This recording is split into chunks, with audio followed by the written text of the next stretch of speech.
창세기 3장 19절부터 21절 말씀이 되겠습니다. Genesis chapter 3 verse 19 to 21. 구약 성경 4페이지. 창세기 3장 19절부터 21절. 우리 찾으셨으면 한 목소리로 합독하겠습니다. 내가 흙으로 돌아갈 때까지 얼굴에 땀을 흘려야 먹을 것을 먹으리니 내가 그것에서 취함을 입었음이라. 너는 흙이니 흙으로 돌아갈 것이니라 하시니라. 아담이 그네 아내의 이름을 하와라 불렀으니 그는 모든 산자의 어머니가 됨이더라. 여호와 하나님이 아담과 그의 아내를 위하여 가죽옷을 지어 입히시니라. 아멘. 죄와 벌 그리고 은총이라는 제목을 가지고 함께 은혜를 나누겠습니다. 선악과를 먹고 범죄한 사람들에게 하나님의 벌이 내리게 됩니다. 먼저는 여자가 범죄했기 때문에 여자에게 먼저 벌이 내리게 되는데, 여자에게 이르시되 내가 내게 임신하는 고통을 크게 더하리니 내가 수고하고 자식을 낳을 것이며 너는 남편을 원하고 남편은 너를 다스릴 것이니라. 여자에게 잉태하는 고통이 주어지게 되고 또 자식을 키우는 어려움이 주어지게 되었습니다. 또 남편에게 순종하는 벌도 지어지게 됐습니다. 그래서 여자는 원래는 남자와 동등한 관계로 살아갈수록 해주셨는데 오늘 범죄함을 통해서 어떻게 됐어요? 남편에게 순종하는 존재가 된 것이에요. 이것을 우리가 이해하셔야 됩니다. 그래서 구약 성경에 보면은 이름을 지어준 사람이 이름의 지음을 받은 사람에게 지배를 하게 돼 있어요. 그래서 이름을 받은 사람은 순종하게 돼 있어요. 그래서 아담이 새와 동물들의 이름을 다 지어줬잖아요. 그래서 동물들이 또 생물들이 아담에게 지배를 당하게 돼 있는 것입니다. 그리고 20절에 내려가서 보면은 아담이 그의 아내 이름을 하와라 불렀다.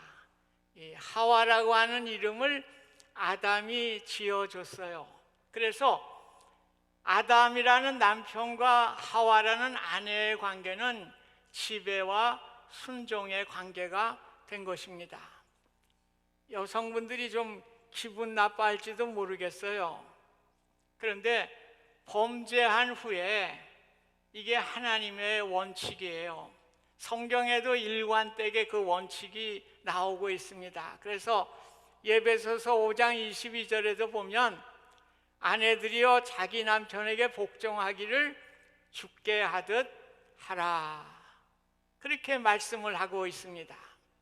그래서 아내가 남편에게 순종하는 것이 이제 범죄 후에 원칙으로 세워지게 된 것입니다. 반면에 남자도 여자에게 할 의무를 성경은 말씀하고 있죠.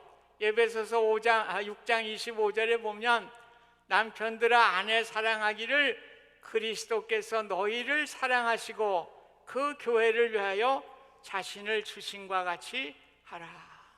오늘 남편들 가만히 있으라는 얘기가 아니라 아내를 사랑하라고 이렇게 성경이 분명하게 말씀하고 있는 것입니다. 그래서 우리가 이 사실을 인정하시기 바랍니다. 여성분들이 자꾸 인정 안 하려고 그러는데 요즘 평등사회라고 그래가지고 인정하세요. 성경의 원리예요. 여성분들이 조금 비웃는 웃음이 나오는 것 같아요. 오늘 범죄했기 때문에 주어진 여성의 벌이에요. 그러니까 요즘은 남자 여자 할 것 없이 다 평등하게 교육을 받는 기회가 주어지고 있습니다. 그래서 남자애들은 보면 생각이 없어요. 그래서 대충 설렁설렁 이렇게 하다 보니까 학교 공부가 많이 떨어집니다. 근데 여자애들은 착실하거든요. 꼼꼼하고. 그래서 요즘 여자아이들이 남자아이들보다 공부 잘하는 애들이 더 많아요. 왜? 남자애들은 뭐 쓸데없는 생각만 하거든요. 그래서 오늘 사회에서도 여성들이 많은 두각을 나타냅니다. 그래서 부부간에도 아내가 인컴이 더 높은 가정이 많아졌어요. 그래서 이제 경제적으로 독립이 가능하다 보니까 여성분들이 어떻게 좀 교만해지나, 어떻게 그냥 남편 말을 잘 안 들어요. 웬만하면 그냥 벗어나려고 그러고 말이에요. 그래서 사실 현대 가정의 어려움이 거기서 생기는 거예요. 부부간의 관계 속에서. 그래서 우리가 하나님을 우선하라는 거예요. 하나님보다 더 남편을 순종하라는 말은 아니에요. 하나님이 first예요.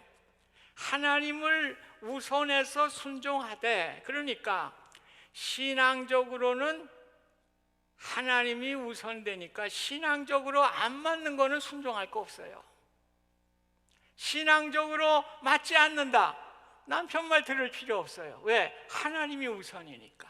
그래서 우리는 신앙적으로 하나님께 순종하는 것 외에는 우리가 남편들에게 순종하실 수 있기를 간절히 바랍니다. 그래야 가정의 평화가 지켜지고요, 평강이 이루어지게 되는 것입니다. 또 남자에게도 범죄 후에 하나님의 벌이 주어지게 됩니다.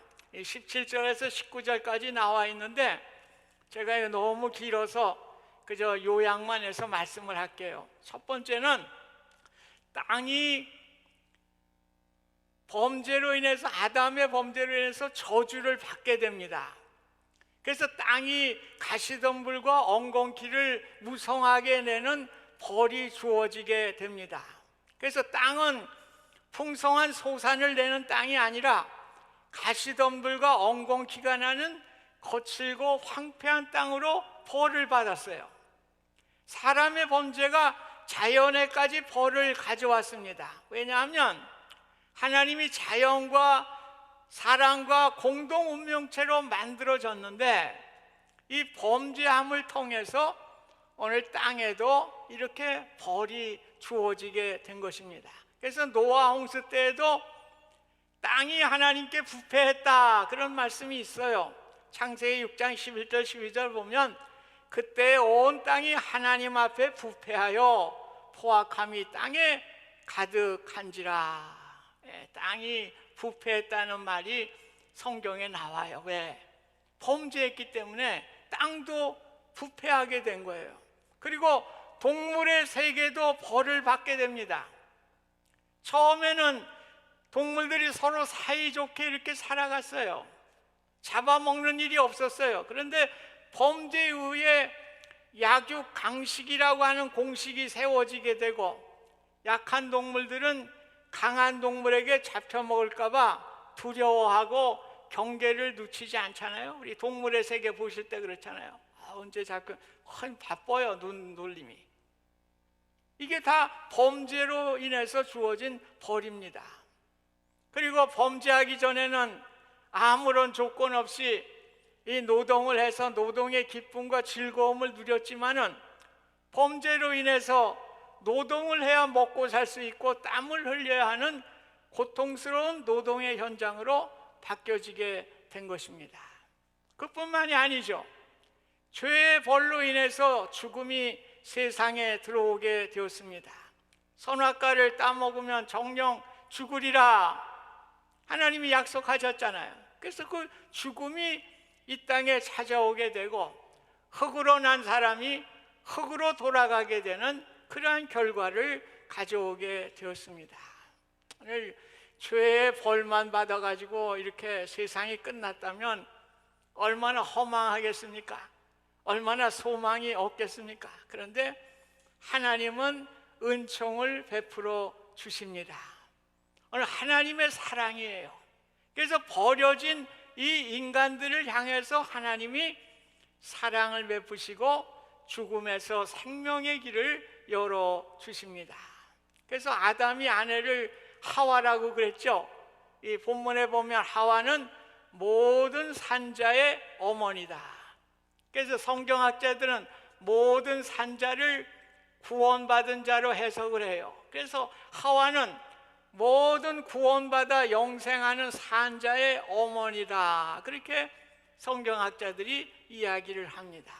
그리고 여자의 후손으로 예수 그리스도께서 오시게 되고 그를 영접하는 자는 죽음으로부터 영원한 생명으로 인도함을 받는 하나님의 은총이 주어지게 된 것입니다. 오늘 하나님은 하와를 영생할 자들의 어머니로 세워주실 뿐만 아니라 그 자손으로부터 온 인류를 구원하시는 하나님의 은총이 나타나게 되었습니다. 그리고 21절에 보면 여호와 하나님이 아담과 그의 아내를 위해서 가죽옷을 지어 입히시니라. 이 가죽옷이란 말은 쿠토넷이란 말인데 굉장히 긴 거예요. 다리 밑에까지 이렇게 내려오는 가죽옷을 입혀주셨다. 무화과 나무 잎사귀로는 그저 부끄러운 부분만을 이렇게 가렸지만은 오늘 짐승의 가죽으로 다리까지 내려오는 이러한 가죽옷을 입힘으로 가시덤불과 엉겅퀴를 내는 세상에서 사람을 보호하시고자 하는 하나님의 사랑을 우리가 엿볼 수가 있습니다. 이 가죽옷이 입혀졌단 말은 동물이 죽어야 가능한 일입니다. 동물이 죽기 위해서는 피를 흘려야 합니다. 하나님은 아담과 하와의 죄를 용서하시기 위해서 동물을 죽여 그 피를 흘림으로 그들을 위한 속죄의 제사가 시작되게 된 것입니다. 오늘 하나님은 가죽옷을 입혀주심으로 아담과 하와의 죄를 덮어주시고 구원의 은혜가 시작되고 있는 것을 우리가 보게 됩니다. 이것은 구약의 속죄 제사의 원형이 되었습니다. 레위기 4장에 보면은 범죄한 사람이 숫송아지를 끌고 제사장에게 오죠. 그럼 제사장은 그 숫송아지의 피를 손가락에 찍어서 성소 휘장에 7번을 뿌립니다. 또 회막안 향단불들에 그 피를 바르게 되고 남은 피는 번제단 밑에 다 쏟아 버리도록 그렇게 되어 있습니다. 동물의 피가 죄를 속하여 주셨습니다.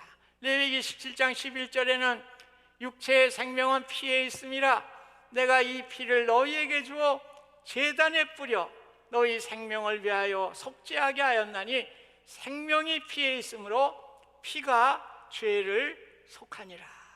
피가 죄를 속한다고 그랬어요. 그래서 장차 인류의 죄를 담당하실 예수 그리스도의 속죄의 예표를 보여주고 있습니다. 오늘 구약의 속죄 제사는 제사를 드릴 때마다 짐승의 피를 흘려야 했습니다. 그러나 예수님의 피는 일회적이 아닌 영원한 속죄의 피인 것입니다. 염소와 송아지의 피로 하지 아니하고 오직 자기의 피로 영원한 속죄를 이루사 단번에 성소에 들어가셨느니라. 오늘 예수님의 피는 무슨 피예요? 영원한 속죄의 피가 되었습니다. 그래서 이제 다시 동물을 잡아서 동물의 피를 드릴 필요가 없어요. 예수님이 다 문제를 해결해 주셨습니다. 그래서 오늘 온 인류의 죄를 용서하여 주시고 구원하실 하나님의 역사, 이 가죽옷이 오늘 이렇게 우리에게 보여주고 있는 것입니다. 하나님은 가죽옷을 입힌 아담과 하와를 에덴 동산에서 쫓아냈어요. 쫓아낸 이유는 생명나무 열매 먹지 못하라고 그렇게 쫓아낸 거예요. 생명나무 열매 먹으면 영원히 살거든요. 그 하나님의 약속이거든요. 그러니까 그거 먹으면 영원히 살아요. 생각해 보십시오. 그 죄를 범해서 세상의 고통과 어려움을 가지고 영원히 산다고 한번 생각해 보세요, 여러분. 내가 영원히 이렇게 고통스럽게 영원히 산다. 그 재앙 아니에요? 재앙이거든요. 어떤 분이 이제 앞으로 인간의 수명이 한 200살이 되겠다. 그런데 재앙입니다. 그렇게 썼더라고요. 이제 우리 인간이라는 게 한 100살 되면 돌아가셔야 돼요. 100세 넘어가지고 아무 생각도 없이 여러분 영원히 산다고 생각해 보세요. 그거 같이 재앙이 어디 있습니까? 오늘 하나님은 인간이 미워서 그런 게 아니에요. 생명나무 열매 따먹으면 영원히 사니까 그 상태로 영원히 살면 어떻게 되겠어요? 그래서 하나님께서 그 생명나무 열매를 따먹지 못하도록 이제 그룹들과 불칼로 에덴 동전을 막으시고 그 생명나무를 감춰두셨어요. 그리고 이제 우리가 아는 대로 요한계시록에 새하늘과 새 땅에 그 생명나무가 놓여 있는 것을 우리가 보게 되는 것입니다. 이게 다 하나님의 은총이에요. 이런 거 생각하면 하나님의 은혜가 얼마나 크신가 우리가 깨닫게 되는 것입니다. 그래서 믿음을 강조하시잖아요. 성경에 일관되는 거는 구원의 역사를 위해서 누구를 택했어요? 아브라함을 택했거든요. 아브라함이 뭐 대단한 인물이 아니에요. 그런데 하나님이 보신 것은 아브라함이 여호와를 믿으니 여호와께서 이를 그의 의로 여기셨다. 하나님 보시는 건 뭐예요? 믿음이에요. 저와 여러분들이 뭐 대단한 존재예요? 아무것도 아니에요. 근데 우리에게 믿음을 주셨으니까, 하나님께서 구원받은 백성으로 택하여 주셨으니까 저와 여러분들이 소중한 존재가 된 것입니다. 그래서 아브라함에게 약속한 대로 내가 내 자손이 바다의 모래와 같이 하늘의 별과 같이 많아지리라. 오늘 그거는 아브라함의 핏줄에 대한 축복이 아니에요. 오늘 믿음 받고 구원받은 그 백성들이 모래와 같이 또 별들과 같이 많아질 것을 하나님께서 약속해 주셨습니다.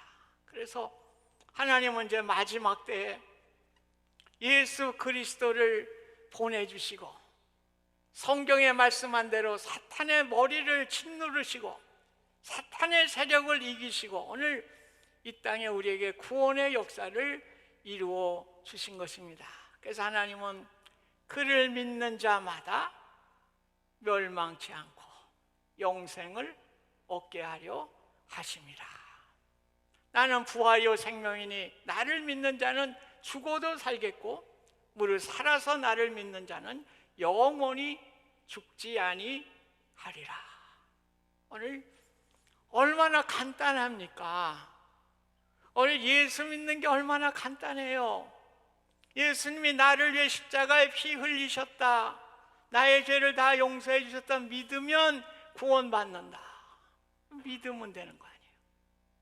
믿으면 되는 거예요. 그래서 이러한 믿음으로 영생을 허락해 주신 하나님께 감사하실 수 있기를 바랍니다. 깊이 생각하면 할수록요 깜짝 놀라고 이렇게 은혜를 주셨나, 이렇게 우리가 놀랄 때가 많은 거예요. 오늘은 좀 제 얘기 좀 할게요. 좀 미안해요. 제가 장애를 당해가지고 지금 여러분들 제가 뭐 멀쩡히 이렇게 앉아 있는 것 같지만은 사실 제 아내의 도움이 없으면 제가 일상생활 하기가 굉장히 어려운 상황입니다. 그래서 제 62세에 이렇게 사고가 났는데 장애를 가지면서 하나님이 저에게 그런 마음을 주시더라고요. 우리 집안이 뭐 외가 친가할 것 없이 장수하는 집안이 못 돼요. 다 80전에 다 돌아가셨거든요. 그래서 하나님이 제게 주신 은혜는 그런 은혜를 주시더라고요. 너 62살까지 건강하게 살았잖아. 이제 너 오래 살아봐야 18년인데 18년 동안 남이 갖지 못한 장애의 경험을 갖는 거 얼마나 신난 일이니? 영생의 소원이 있으니까 그게 가능한 거예요. 네, 그래서 이 장애를 통해서 오히려 내 마음이 더 깊어지고 사랑의 마음을 갖고 남을 연민할 수 있는 이러한 마음을 주시니까 오히려 하나님께 감사하더라고요.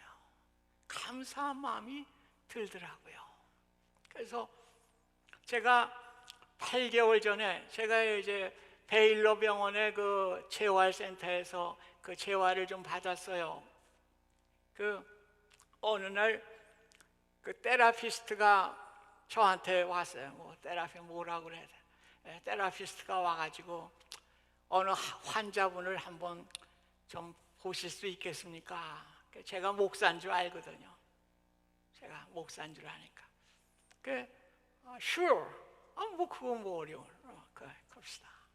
했더니 한 20대 후반의 여성이에요. 아주 얼굴도 예쁜 백인 여성인데 보니까 다리가 무릎 위로, 두 다리가 다 무릎 위로 다 잘렸더라고요.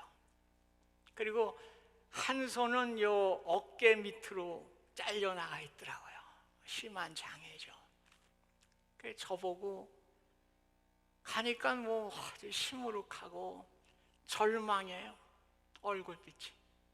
그래서 제가 아무 말도 안 했습니다. 그냥 가벼운 미소를 띄우면서 저를 보여줬어요. 제가 이게 로봇 손 아니에요? 로봇 손도 보여주고 지금 저 손도 지금 제가 이게 카스메릭으로 만든 거예요. 또 온전하지 않아요.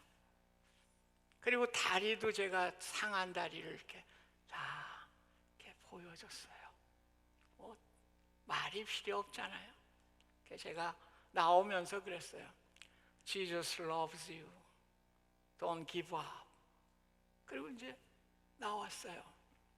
2주 전에 이제 재활 의사를 볼 일이 있어서 베일러 병원에 이제 갔는데 그 로비에서 누가 헬로 하면서 막 크게 막 부르는 거예요. 뭐 누가 저렇게 소리를 지르나. 그래서 봤더니 그 8개월 전에 봤던 아가씨가 아니야, 결혼 여인이에요. 보니까 얼굴은 예쁘니까 아주 화장을 아주 화사하게 아주 예쁘게 했어요. 그리고 이제 퇴원을 해가지고 전동 휠체어를 타고요. 그 옆에는 젊은 남편이 이렇게 있더라고요. 절 보면서 얼마나 기뻐하는지 그래서 제가 허그를 해주고 저도 기쁘더라고요. 절망스러웠던 얼굴이 환한 미소로 바뀐 거를 이렇게 보게 되니까 저도 너무나 기뻐서 그래서 제가 이제 병원을 나오면서 God bless you. 하나님이 축복할 거야. 이렇게 하고 제가 나오는데 제 마음이 그냥 쿵당쿵당 뛰는 거예요. 그 기쁨의 희열. 참 그 절망의 여인이 기쁨의 웃음 미소로 바뀐 것을 봤을 때 그 기쁨. 제가 그런 마음이 들었어요. 제가 그 도스토옙스키를 굉장히 좋아하거든요. 제일 좋아하는 작가가 도스토옙스키예요. 제가 그 작품은 아마 거의 다 봤을 거예요. 그 생각이 나요. 죄와 벌에서 나오는 마지막 그 도스토옙스키가 시베리아의 그 수용소에 있으면서도 늘 우울하고 슬퍼하고 외로워하고 다른 사람을 만나기를 기피하는 그 우울증에 걸려 있었거든요. 그러던 어느 날 하나님께서 그 천국의 모습을 보여준 거예요. 거기에 어린아이들의 노랫소리가 들려오고 아브라함이 양을 치는 그 평화로운 그 천국을 보여줄 때 거기서 딱 깨진 거예요. 폐쇄됐던 마음을 활짝 열고 그의 마음에 기쁨과 소망과 또 그 넘치는 희열로 그래서 닫혀졌던 마음이 열어지면서 오늘 세상으로 나가는 그것이 죄와 벌이에요. 오늘 하나님께서 우리에게 놀라운 축복을 주신 겁니다. 오늘 우리에게 영생의 소망을 주신 거예요. 이 영생의 소망을 갖게 될 때 우리의 환경과 우리의 모든 처지가 문제되지 않아요. 오늘 저 하나님의 나라의 아름다운 천국을 바라볼 때 우리의 마음이 열리는 거예요. 모든 슬픔과 걱정과 염려와 모든 고독을 다 떨어버리고 희망의 나라로 나갈 수 있는 은혜를 우리 하나님께서 주신 거예요. 또 하나 얘기할게요. 우리 교인들이 저한테 오래된 것 같아요. 목사님, 눈이 부시게라는 드라마가 아주 멋있는데 목사님 한번 보셔요. 그래. 저는 이게 걱정이 돼요. 보고도 싶은데 한번 보면은 저는 끝장을 내야 되거든요. 그러니까 그 드라마가 몇 분짜리인지 몰라도 수십 개가 되면 이거 며칠을 밤새서 봐야 되니까 그러니까 저는 안 봐요. 왜냐하면 제 성격을 아니까. 그러던 중에 몇 주 전에 그 눈이 부시게 뭐 저 방송 연기 대상식을 하는 걸 우연히 제가 유튜브에서 보게 됐어요. 거기에 방송 연기 대상으로 김혜자 권사님이 받으셨더라고요. 김혜자 권사님은 남대문교회 권사님이에요. 보통 신앙이 좋은 분이 아닙니다. 그런데 한 5분짜리 영상 같은데 딱 틀으니까 딱 나오는 거예요. 나의 힘이 되신 하나님께 감사를 드립니다. 어휴, 깜짝 놀랐어요. 그 방송인들이 다 하는 축제고 생방송으로 나가는 건데 방송에 말이에요. 하나님이란 말 쓴다는 게 쉽지 않아요. 근데 그분이 다 그러시더라고요. 나의 힘이 되신 하나님께 감사드립니다. 그러면서 이제 그 방송 드라마에 있었던 이제 가사를 이제 뭐 종이에 써가지고 이렇게 읽으시더라고요. 그래서 제가 그 가사 중에 마음에 참 이렇게 이렇게 너무나 아름다운 문장이다 그렇게 받아들인 게 있는데, 오늘을 살아가세요. 눈부시게. 당신은 그럴 자격이 있습니다. 너무 멋있어요. 그냥 딱 꽂혔어요. 이건 작가가 이거 진짜 대단하게 문장력을 구성했네. 그렇습니다. 오늘 우리 영생을 받은 저희들은요, 하나님 나라의 꿈을 가지고 살아가게 될 때 오늘 어떻게 해요? 오늘을 살아가세요. 눈부시게 살아가시기 바랍니다. 사랑하시고요, 많은 이들에게 은혜를 나누고요, 하나님께 감사하고 또 복음을 위해서 우리가 작은 일이라도 우리가 감당하는 그런 삶이 되었으면 좋겠습니다. 오늘을 살아가는 저와 여러분들에게 눈부시게 살아갑시다. 왜? 우리에게는 그럴 자격이 있어요. 하나님의 자녀들이니까. 주님 감사합니다.